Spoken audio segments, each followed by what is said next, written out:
నమస్తే prime 3 news channel కి స్వాగతం. ప్రతిక్షణం ప్రజల కోసం మీ సమస్య పరిష్కారమే మా లక్ష్యం. మీ సమస్యలను 7382273833 వాట్సాప్ చేయండి చాలు. మా వార్తలు మీకు నచ్చినట్లయితే లైక్ చేయండి, షేర్ చేయండి, సబ్స్క్రైబ్ చేయడం మాత్రం మర్చిపోకండి. అనకాపల్లి జిల్లా పాయకరావుపేట పట్టణంలో నూతనంగా నిర్మించిన అన్న క్యాంటీన్ ను ప్రారంభోత్సవం చేసిన రాష్ట్ర హోంమంత్రి వంగలపూడి అనిత స్వర్గీయ ఎన్టీ రామారావు విగ్రహానికి పూలమాలలు వేసి నివాళులు అర్పించిన హోంమంత్రి అన్న క్యాంటీన్ లో భోజనం వడ్డించి స్థానికులతో కలిసి భోజనం చేసిన హోంమంత్రి స్థానికుల నుంచి వినతి పత్రాలు స్వీకరించి వాటిని పరిష్కరించాలని అధికారులను ఆదేశించిన హోంమంత్రి. ప్రతి ఒక్క రూరల్ మండలాల్లోని కూడా ప్రతి ఒక్క రూరల్ నియోజకవర్గాల్లోని కూడా ఈ అన్నా క్యాంటీన్లు ఏర్పాటు చేయాలి అని చెప్పి రీసెంట్గా రెండో విడతగా 63 అన్నా క్యాంటీన్లు ఏర్పాటు చేయడం జరిగింది. అందులో భాగంగానే పాయకరావుపేట నియోజకవర్గానికి పాయకరావుపేట మండలంలో ఈ అన్నా క్యాంటీన్ కూడా ఏర్పాటు చేయడం జరిగింది. ఇది సుమారుగా 61 లక్షల రూపాయలతో ఇది నిర్మాణం కూడా జరిగింది.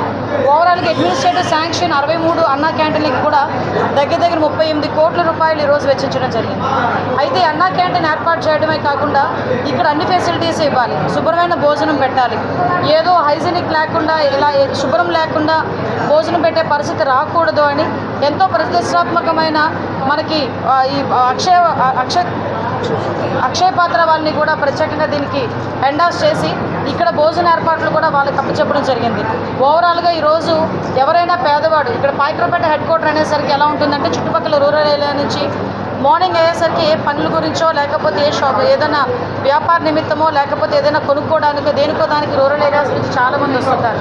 చాలామంది ఇక్కడ దినసరి కూలీలు చేసుకునే వాళ్ళు చాలామంది ఉంటారు. వీళ్ళందరికీ కూడా మధ్యాహ్నం అయ్యేసరికి భోజనం లేక హోటల్లో తినే స్తోమత లేక చాలా ఇబ్బందులు పడే సందర్భం నుంచి ఈరోజు అన్నా క్యాంటీన్ నిజంగా వాళ్ళకి అందరికీ కూడా వరం కింద భావించాలి.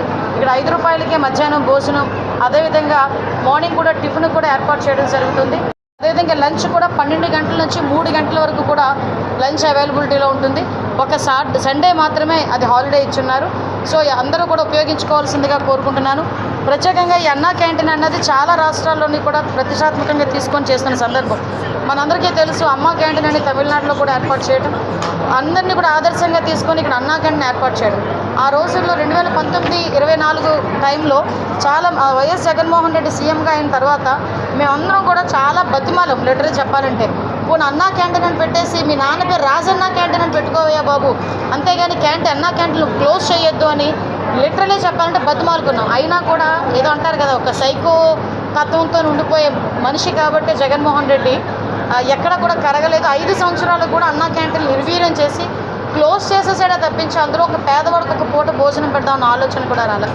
ఈరోజు ప్రత్యేకంగా దీని మీద దృష్టి పెట్టడమే కాకుండా గౌరవ ముఖ్యమంత్రిగా దీన్ని ప్రతిష్టాత్మకంగా తీసుకొని ఈ కార్యక్రమం నిత్యం కూడా జరగాలన్న ఉద్దేశంతో ఈ కార్యక్రమాన్ని ఏర్పాటు చేసినందుకు ప్రత్యేకంగా గౌరవ ముఖ్యమంత్రి గారికి, గౌరవ ఉప ముఖ్యమంత్రి గారికి, నారా లోకేష్ గారికి కూడా ప్రత్యేకంగా నేను ధన్యవాదాలు తెలియజేసుకుంటూ ఇంకొక అన్నా క్యాంటీన్ కూడా నేను సారి రిక్వెస్ట్ చేస్తున్నా. అది నక్కపల్లి రోడ్డు సెంటర్ దగ్గర ఇంకొక అన్నా క్యాంటీన్ ఏర్పాటు చేయడానికి కూడా మేము సన్నాహాలు చేస్తున్నాం. అతి త్వరలో దాన్ని కూడా ఓపెనింగ్ చేసుకుంటాం. Thank you.